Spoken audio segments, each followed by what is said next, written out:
Turn on the system by pressing anywhere on the panel. Be patient while the system warms up.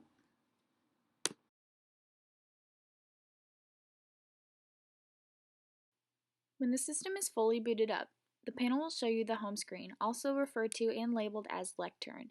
There are also 5 other preview screens, all of which represent the different desks of computers in the room. The video goes through desks 1 through 5 in numerical order.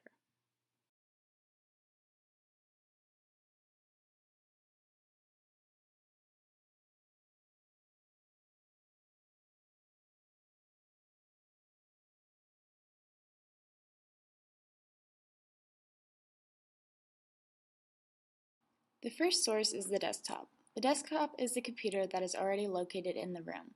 In this room, the computer monitor is also touchscreen. This source is the default option for Kirby 244, so it will be the first source linked to the displays and to the panel.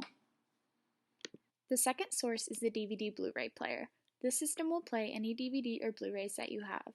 The actual player is located in the podium and is labeled as such.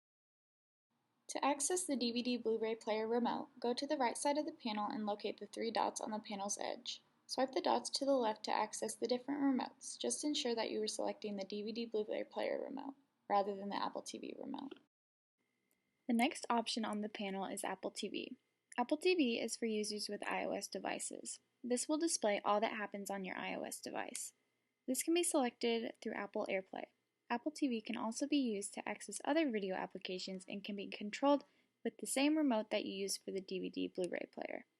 You just have to make sure that you select the Apple TV remote instead. It is very important to disconnect from Apple TV before you leave the room, or else you will continue displaying your source. The next source is Chromecasting.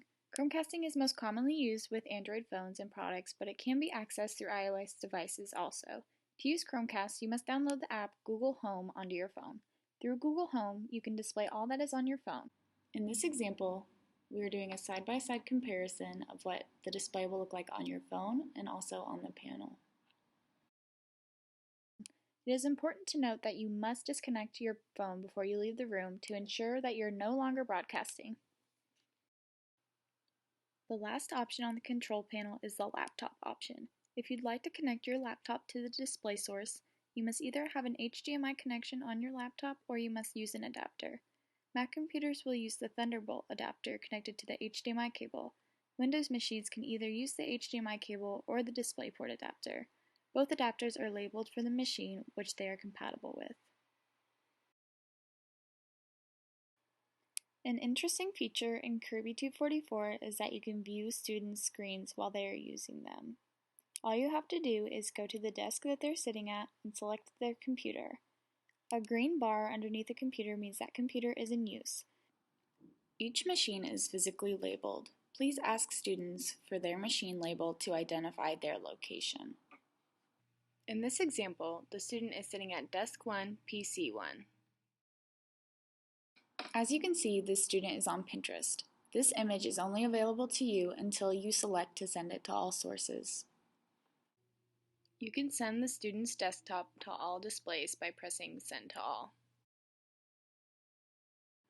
If you swipe the 3 dots on the left edge of the panel to the right, you will have the option to turn the TVs or the projector off or on.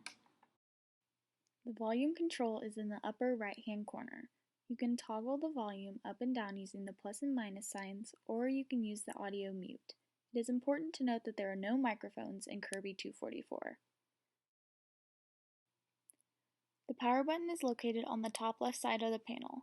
Turning off the system is a 2-part process, so ensure that you follow all the directions when turning off the panel. You must first hit the power button, and then after hitting the power button, you will get an option of yes or no to continue shutting down.